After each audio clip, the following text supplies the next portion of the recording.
श्री कृष्ण भगवान की जय। सुखदेव जी कहे, हे राजा परीक्षित जी,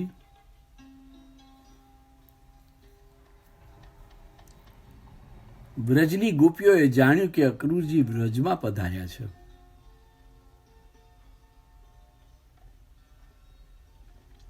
અને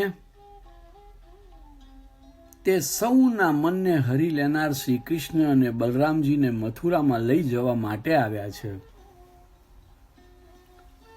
ત્યારે કોઈ ગોપી દુખી થઈ ગઈ તો કોઈ નિશાસા નાખવા લાગી, કોઈકને હૃદયમાં સંતાપ થવા लाग्યો તો કોઈ અત્યંત વ્યાકુળ થઈ ગઈ, કોઈની મુખાકૃતિ કરમાઈ ગઈ તો કોઈના હાથમાંના કંકણો ઢીલા પડી ગયા, કોઈનો ચહેરો પરસેવાથી રેપઝેપ થઈ ગયો તો કોઈને મધુર સ્મિત ભરેલ શ્રી કૃષ્ણના ચહેરા સાથે કરેલી અત્યંત પ્રેમભરી મીઠી મીઠી ગોષ્ઠી યાદ આવતા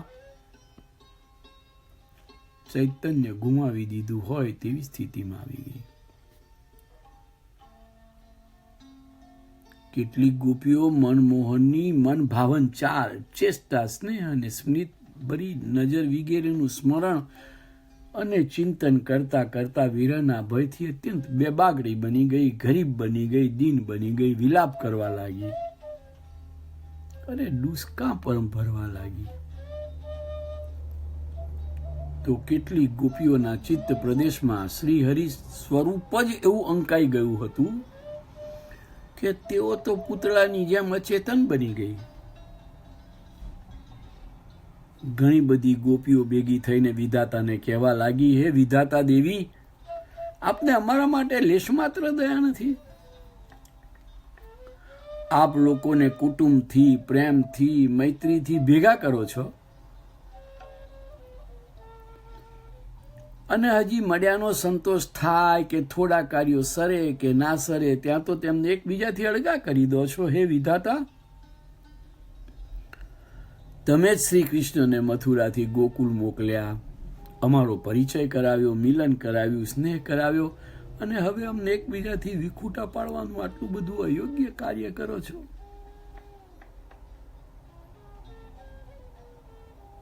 આ અક્રૂરનું કોઈ ગજુ છે કે ગોકુળમાંથી અમારા ગોપાલને લઈ જાય?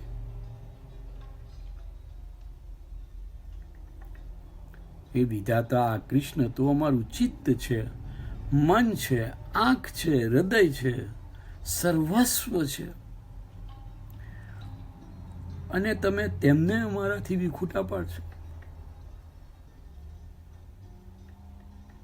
આ પ્રમાણે વિલાપ કરતી વ્રજની નારીઓથી વ્રજમાં વરવું દ્રશ્ય ઉભરાઈ ગયું હતું। વિધાતા પછી હવે શ્રી કૃષ્ણનો વારો। તેઓ શ્રી કૃષ્ણ માટે પણ આક્રોશ વ્યક્ત કરતા કરતા કહેવા લાગી કે આ નંદના લાલાને પણ નોખા નોખા માણસો સાથે મળવાની ઈચ્છા થાય છે। આપણી સાથે તેણે પ્રેમનું, વાલનું, ભાવનું કેવું આદાન પ્રદાન કર્યું છે અને બસ ક્ષણ બે ક્ષણમાં બધું વિસરાઈ ગયું। કૃષ્ણ તો સ્વતંત્ર છે। આપણું જ નસીબ એવું છે કે આપણે તેના માટે આતુર બની પતિ, પુત્ર, પુત્રીઓ અને સૌ સગાઓને આગા મૂકી સતત તેમને સેવ્યા, સ્મર્યા। તેમ છતાંય તેમને તો આપણા માટે કોઈ ભાવ જ થતો નથી। મથુરાની નારીઓ હવે શ્રી કૃષ્ણના આદરથી વિકસિત થતા મધુર મધુર હાસ્યના પાન કરશે। કૃષ્ણ મથુરામાં મોજ કરશે। મથુરાની નારીઓને આનંદ કરાવશે। ભલે આ કનૈયો જીતેન્દ્ર હોય પણ મથુરાપુરીની નારીઓની મધ જેવી મીઠી મીઠી વાણીથી વશ થઈને તેમના તરફ ખેંચાયા પછી પાછો વ્રજમાં કેવી રીતે આવશે?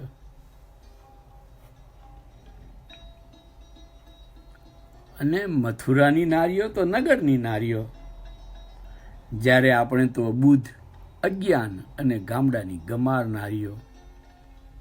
કૃષ્ણ જ્યારે મથુરા નગરીમાં જશે ત્યારે રસ્તે જતાં જ ભોજ, અંધક, દાસાર વગેરે યાદવોને તેમના દર્શનથી નયનોને પાવન કરવાનો અવસર ભાગ્યમાં મળશે.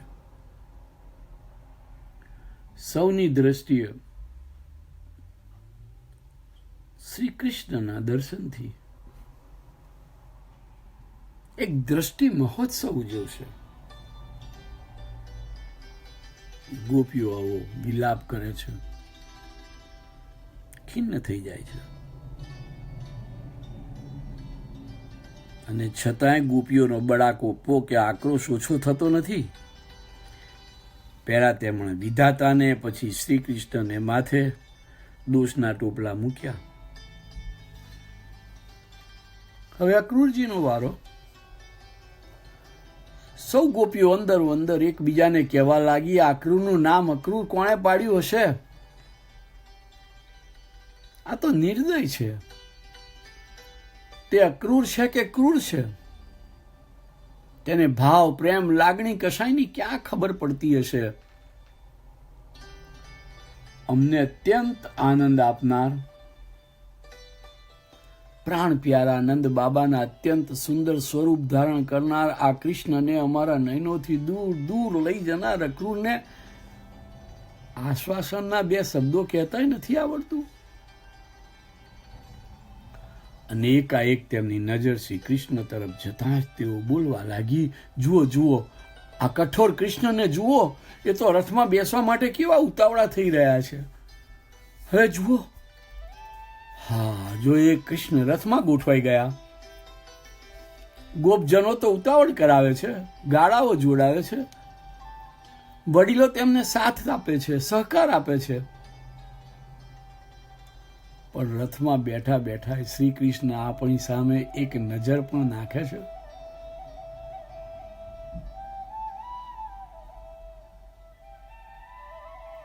હવે તો આપણું પ્રારબ્ધ જ પ્રતિકૂળતાઓથી ભરેલું હોય ત્યાં આપણે કોના દોષ દેવા?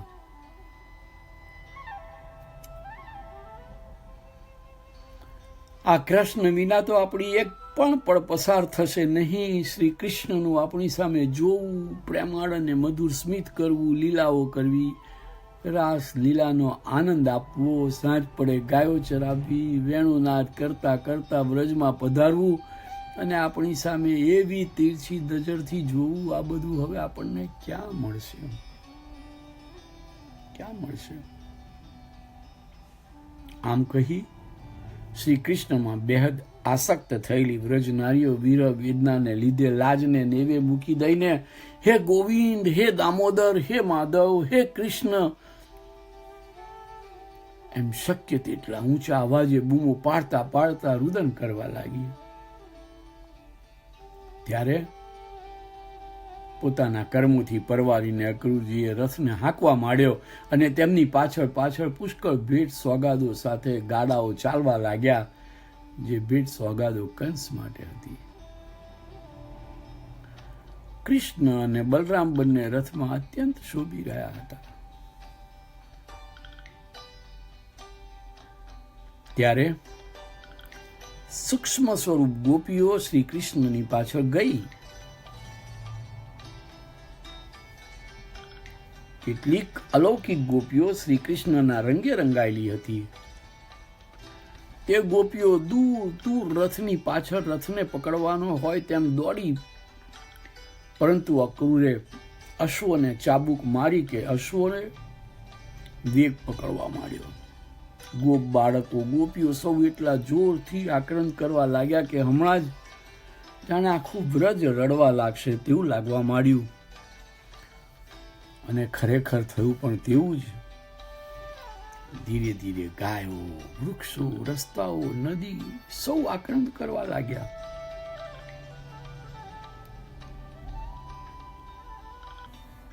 પરંતુ સૌને દુઃખી થતા જોઈ શ્રી કૃષ્ણે તેમને પાછળ પાછળ ના આવવા હાથ ઊંચા કરી ઇશારો કર્યો.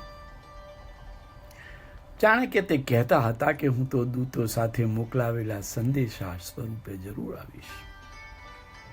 આપ દુઃખી ના થાઓ. ત્યારે સૌ પસાર થઈ રહેલા રથના ધ્વનિને સાંભળતા રહ્યા. સૌ રથની ઉડતી ધજા તથા ઉડતી રજ દેખાઈ ત્યાં સુધી ડુસકા ભરતા ભરતા જોતા જ રહ્યા. હવે તો ક્યારેય કનૈયો વ્રજમાં પધારશે નહીં તેવી નિરાશાના કાળા વાદળોમાં ઘેરાયેલા સૌ દિવાલ પર ચિતરાયેલા ભીત ચિત્રો જેવા એકદમ સ્તબ્ધ દેખાતા હતા.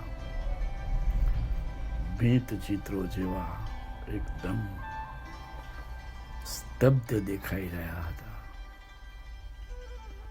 વાતાવરણ ગંભીર હતું.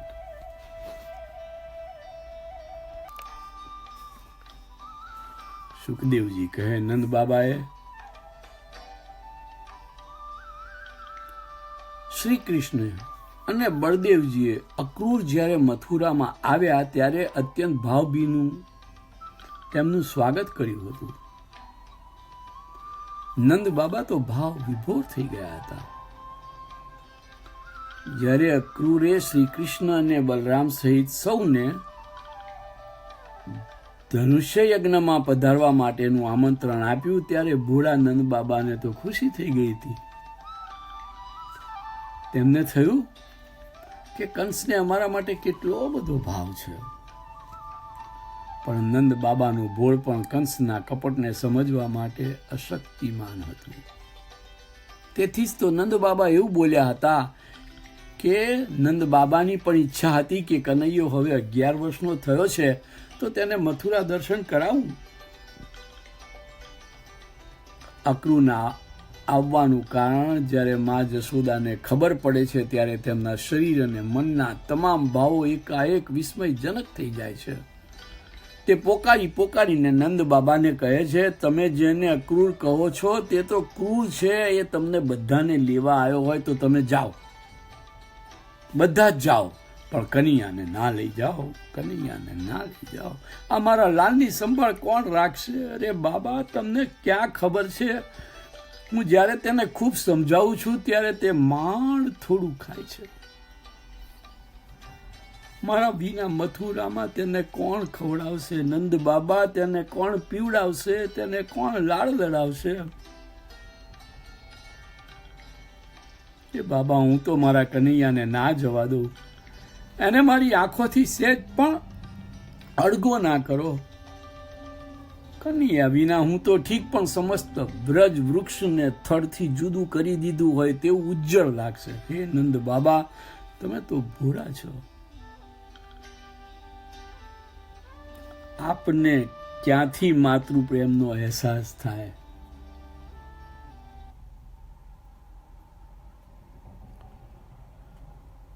અરે બાબા, હમણાં તો મને વહેલી સવારે એવા સ્વપ્ન આવે છે કે મારો લાલો વ્રત છોડીને જાય છે, તે પછી ક્યારેય પાછો આવતો નથી. આવું બોલતા બોલતા મા યશોદાના બંને નયનોમાંથી શ્રાવણ ભાદરવો છલકે છે. ત્યારે નંદ બાબા મા યશોદાને અત્યંત ભાવપૂર્વક સમજાવે છે, હવે તો લાલન 11 વર્ષનો થયો છે, ક્યાં સુધી તું તેને તારાથી અળગો નહીં કરે? દીકરો તો જેમ મોટો થાય તેમ તેણે તેની ઉંમર સાથે ઉંબરો, ઓટલો, ઘર, નગર બધું જ ત્યજવું પડે. તો જ બાળક મોટો થાય, મહાન થાય. અરે, થોડા વર્ષો પછી તેને મારી જગ્યાએ બેસાડી વ્રજરાજ કુંવર બનાવવાનો છે. હે યશોદા, કઈ માને પોતાનો બાળક વાલો ના હોય? પણ એ જેમ જેમ મોટો થાય તેમ તેમ તેને બહારની દુનિયાનો એક પરિચય તો કરાવવો જોઈએ ને. આપણે તેને દુનિયાવી સમજ પણ આપવી જોઈએ ને. જ્ઞાન થવું જોઈએ. અને આ તો માત્ર 2-4 દિવસનો સવાલ છે. એટલામાં કેટલાક કનૈયાના મિત્રો આવે છે.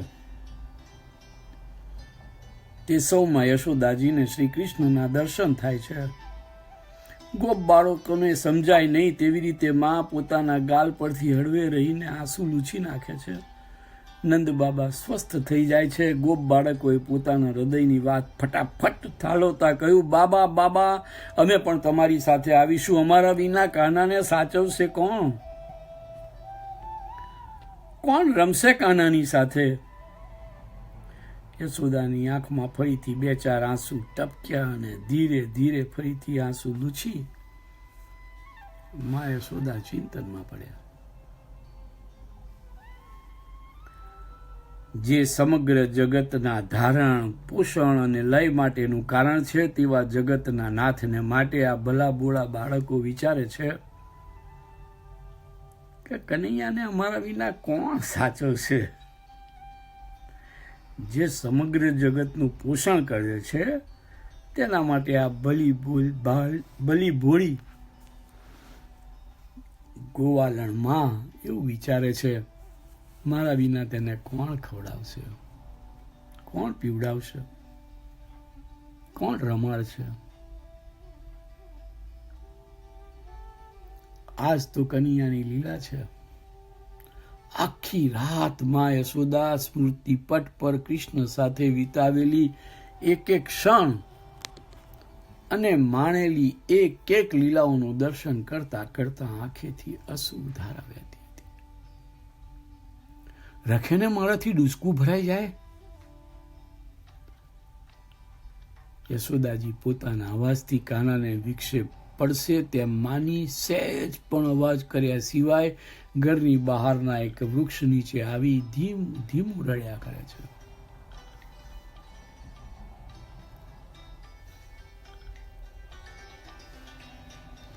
સમસ્ત ભૂતોના મન હૃદયને જાણનારો અંતર્યામી કનૈયો ધીમે રહીને ઊભો થાય છે.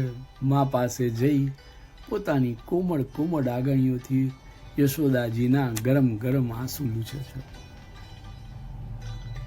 ત્યારે યશોદાની આંખમાંથી આંસુઓના ટીપાઓ પ્રવાહના સ્વરૂપમાં બહાર નીકળે છે. ત્યારે મા કનૈયાની આગળીઓના સ્પર્શથી તૃપ્ત નહીં થતા તેને આલિંગન આપે છે.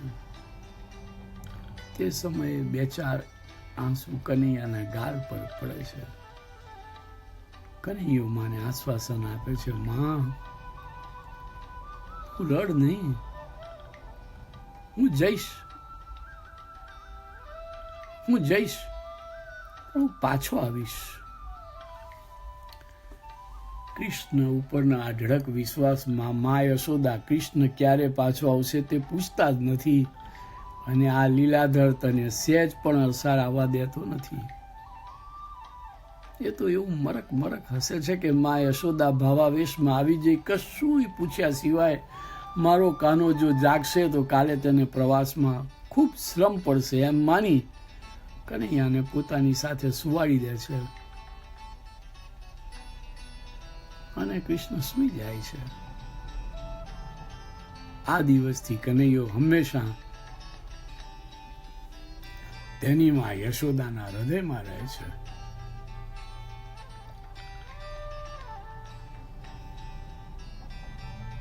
આકાશમાંથી સૂર્ય પોતાના કિરણોને ધીરે ધીરે પૃથ્વીલોક પર રેલાવી રહ્યા છે. સવાર પડે છે, સૌ તૈયાર થાય છે. માં પોતાના હાથથી કનૈયાને ભાવતા ભોજન કરાવે છે. ત્યારે તેને ખબર નથી કે પોતાના હાથે કનૈયાને ખવડાવવાનો તે છેલ્લો દિવસ હશે.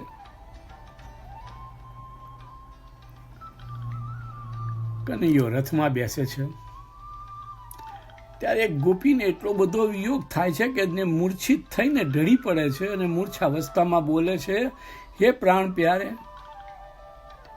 મને છોડીને જશો?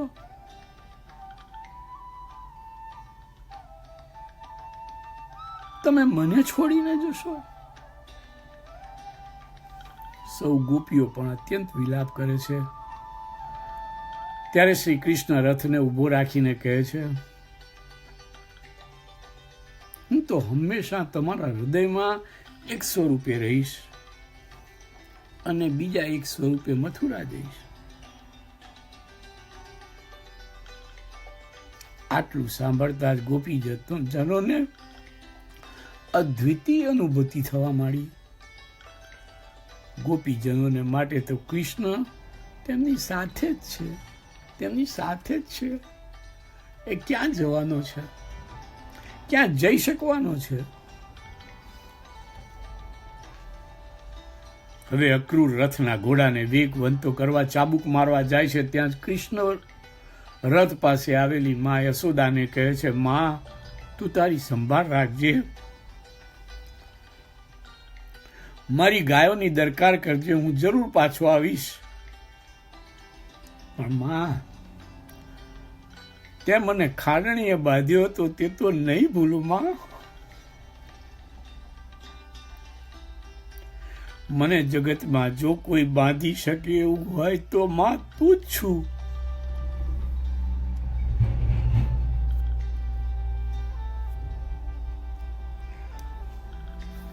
યશોદાજીનો ભાવ વિભોર ચહેરો જોઈ કૃષ્ણે હાથ ઊંચો કર્યો અને અક્રૂરે ઘોડાને ચાબુક મારવા હાથ ઊંચો કર્યો.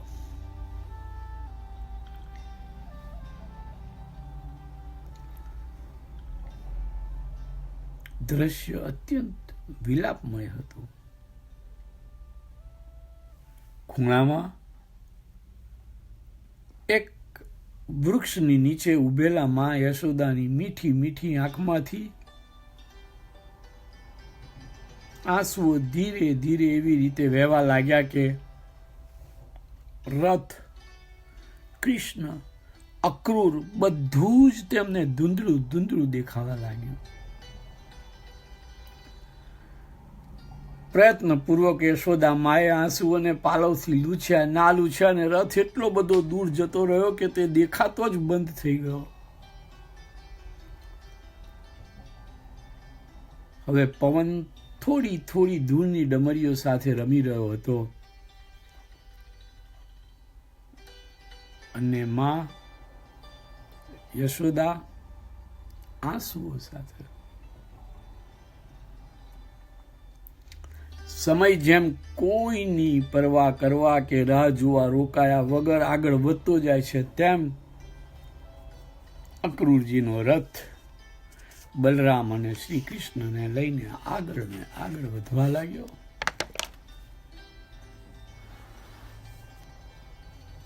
આગળ ને આગળ વધવા લાગ્યો.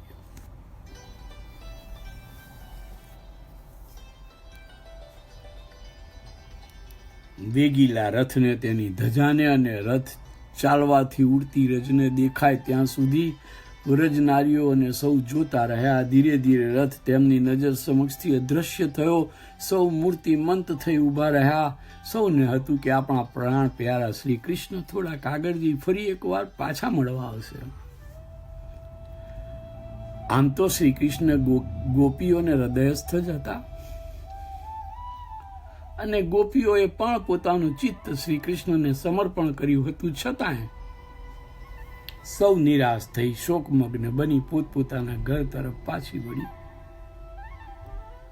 સુખદેવજી કહે, હે રાજન, વાયુ વેગે દોડી રહેલો રથ પાપ વિનાશકારીણી કાલિંદી નદીના કિનારે આવ્યો. મા યમુનાને કિનારે રથ ઉભો રહેતા બંને તેમાંથી નીચે ઉતર્યા. નીલવર્ણ જળ બંને ભાઈઓને કેટલી જૂની યાદોના તરંગોથી સ્નાન કરાવી રહ્યું હતું. બલરામ અને કૃષ્ણ બંને સ્નાન કરી નીલ રંગના અમૃત જળના પાન કરી વૃક્ષ નીચે જ્યાં રથ હતો ત્યાં આવી પહોંચ્યા. સામાન્ય માણસ જેમ લાગણીના તંતુઓથી જોડાયેલો હોય તેવું બ્રહ્મ તત્વને કશું હોતું નથી. પરંતુ આજ સુધી કાલિંદીને તીરે જે સમય વિતાવ્યો હતો તે સમય ફરી ક્યારેય આવવાનો નથી તેવું વિચારતા વિચારતા બંને સહેજ ગળગળા થઈ ગયા. અલબત્ત બ્રહ્મ તત્વને તો આવું કશું ના હોય, પણ જ્યારે તે માનવ દેહ ધારણ કરે ત્યારે લીલા કરવા માટે પણ આવી અનુભૂતિની તેમને જરૂર લાગતી હશે.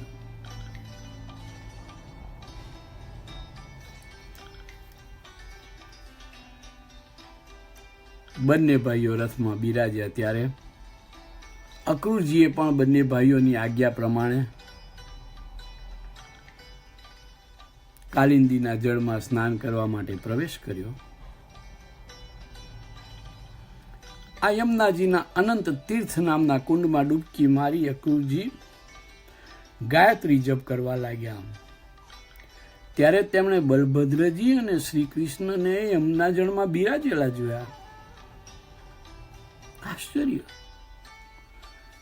તેમને થયું, આ બંને ભાઈઓને તો હું બહાર રથમાં બેસાડીને આવ્યો છું, તો અહીં ક્યાંથી? એટલે તેમણે જળ પ્રદેશમાંથી મુખ બહાર કાઢી નજર કરી તો બલરામ અને શ્યામ બંને રથમાં બેઠેલા જોયા. અત્યંત વિસ્મય પામ્યા.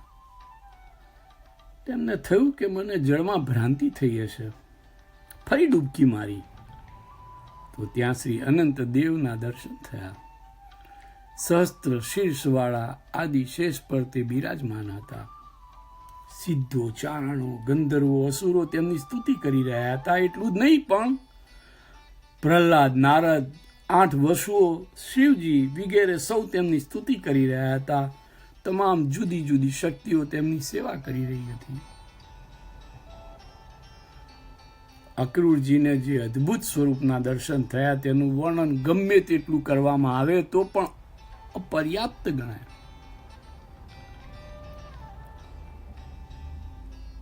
આવી અભિવ્યક્તિ શબ્દોથી થઈ જ ના શકે. અક્રૂરજીને આવા દર્શનનું મહાસદ ભાગ્ય પ્રાપ્ત થતા એટલો બધો આનંદ થયો કે તેમને તે બંનેમાં અત્યંત ભક્તિ સાંપડી. તેમના શરીરનું એક એક અંગ એટલો બધો આનંદ અનુભવવા લાગ્યું કે તેમના નયનોમાંથી અશ્રુ ટપકવા લાગ્યા અને અત્યંત ધીરજ ધારણ કરી શ્રીહરિના ચરણોમાં મસ્તક મૂકી હાથ જોડી ભાવભરી વાણીથી સ્તુતિ કરવા લાગ્યા. જેમના નાભી કમળમાંથી બ્રહ્માજી ઉત્પન્ન થયા છે અને એ બ્રહ્માજીથી તમામ લોક ઉત્પન્ન થયા છે, તે સમગ્ર કારણોના કારણ એવા જે અવિનાશી છે તે ભગવાન નારાયણને હું નમસ્કાર કરું છું. બ્રહ્માજી પણ આપની માયાના ગુણોથી યુક્ત છે અને એટલે જ તે પણ આપના ગુણાતીત સ્વરૂપને જાણી લેવા માટે અસમર્થ છે. જેમનું મન અનાત્મ ભાવમાં લાગેલું હોય તેઓ આત્માના સ્વરૂપને જાણી શકવાને માટે અસમર્થ છે. અલગ અલગ શ્રદ્ધાવંત લોકો શ્રીહરિની જુદી જુદી ઉપાસના કરે છે. યોગીજનો આ પરમ પુરુષનું અંતર્યામી સ્વરૂપે પૂજન કરે છે. કર્મકાંડી બ્રાહ્મણો યજ્ઞો દ્વારા અલગ અલગ નામથી અને રૂપથી યજન કરે છે. જ્ઞાનીજનો જ્ઞાન યજ્ઞ દ્વારા કર્મોનો ત્યાગ કરીને આપના જ્ઞાન સ્વરૂપનું યજન કરે છે. 5 રાત્ર વિધિઓ દ્વારા વૈષ્ણવો આપનું અનેક મૂર્તિથી યજન કરે છે. આમ બધા અલગ અલગ રીતે આપની ઉપાસના કરતા હોવા છતાં પણ અંતે તો સૌ આપની ઉપાસના કરે છે. બધી જ ઉપાસના અંતે આપના તરફ ગતિ કરી આપને જ પ્રાપ્ત કરાવે છે. આ બધી ઉપાસનાઓ કેશવમ પ્રતિ ગચ્છતિ. સમગ્ર વિશ્વમાં ત્રિગુણી માયાનો વ્યાપ્ત છે, પરંતુ આપ સર્વસ્વ હોવા છતાંય આ ત્રિગુણી માયાથી અલિપ્ત છો. સમગ્ર વિશ્વ આપના વિરાટ સ્વરૂપે છે અને છતાંય આપ સમગ્ર વિશ્વથી અલિપ્ત છો. આ સંસાર માત્ર કલ્પના હોવાથી તેની કોઈ જ વાસ્તવિક સત્તા નથી. તે તો સ્વપ્ન સ્વરૂપ છે. પૃથ્વી પર અવતાર ધારણ કરીને આપ અનેક રૂપ ધારણ કરો છો. આપની શક્તિઓ અમાપ છે. આપનું મને જે દર્શન થયું છે તે આપની કૃપા વડે જ થયું છે. તેથી હું આપને શરણે આવ્યો છું. આપ મારી રક્ષા કરો પ્રભુ. અને ભગવાને પોતાના દિવ્ય સ્વરૂપને અંતર્ધાન કરી દીધું. પછી અક્રૂરજી તૈયાર થઈ રથમાં પાછા આવી ગયા. તે વખતે તેમના ચહેરા પર વિસ્મયતા હતી. એ વિસ્મયતા જોઈ શ્રી કૃષ્ણ તેમને પૂછ્યું, આપે પૃથ્વી, આકાશ તથા જળમાં કોઈ વિચિત્ર ઘટના જોઈ લાગે છે? આપની આકૃતિ મને તેવું અનુમાન કરવા પ્રેરે છે. અક્રૂરજી કહે, હે શ્રી કૃષ્ણ, આ પૃથ્વી, આકાશ, જળ તથા જગતમાં જેટલા અદ્ભુત પદાર્થો છે તે આપને જોયા પછી જોવાના રહેતા જ નથી. કારણ કે જે છે તે બધું જ આપનામાં સમાયેલું છે અને આપ જે છે તે બધામાં સમાયેલા છો. આટલું કહી તેમણે શ્રીહરિને વંદન કર્યા અને ગદગદિત થઈ ગયા. ગાંધીની પુત્ર અક્રૂરજીએ રથને આગળ ચલાવવા લગામ હાથમાં લીધી ને સૌ સાયંકાળે મથુરામાં પહોંચી પણ ગયા.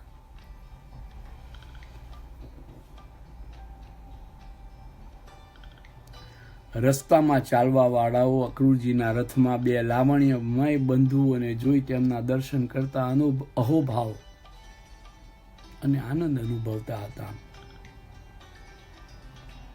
વ્રજવાસીઓ સાથે નંદ બાબા થોડા વહેલા પહોંચી પહેલેથી જ મથુરાની બહાર એક ઉદ્યાન પાસે ત્રણેયની પ્રતીક્ષા કરતા હતા.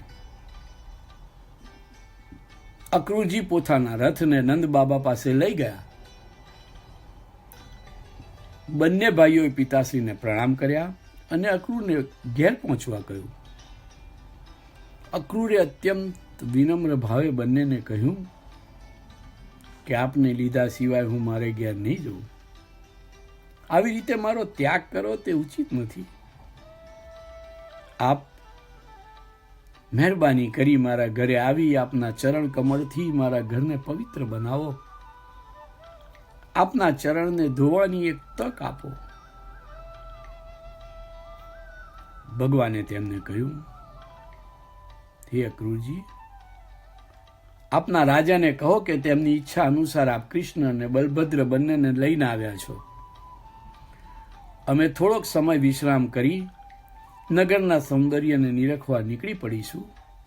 પછી હે કાકા, આ કંસને મારીને પછી જ દાઉભૈયાની સાથે હું બેશક આપને ત્યાં આવીશ. એ કાકા, મેં મારા ભક્તોને ક્યારેય કોઈ વાતની ના નથી પાડી, પરંતુ મારે થોડાક મહત્વના કામ કરવાના છે. તે પૂર્ણ થશે એટલે અવશ્ય હું આપને ત્યાં આવીશ. શ્રીહરિના વચનોથી અક્રૂરજીનું હૃદય ભારે તો થઈ જ ગયું, પરંતુ શ્રી કૃષ્ણની આજ્ઞાનું પાલન કર્યું. બલરામ અને કૃષ્ણને પોતે મથુરા લઈ આવ્યા છે તે વાત તેમને કંસને જણાવી. કંસે તેમને અભિનંદન પાઠવ્યા અને ત્યારબાદ અક્રૂરજી પોતાને ઘેર ગયા.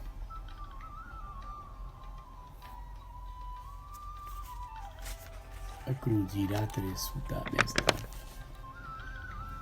કૃષ્ણ કૃષ્ણ કૃષ્ણ કરતા હતા.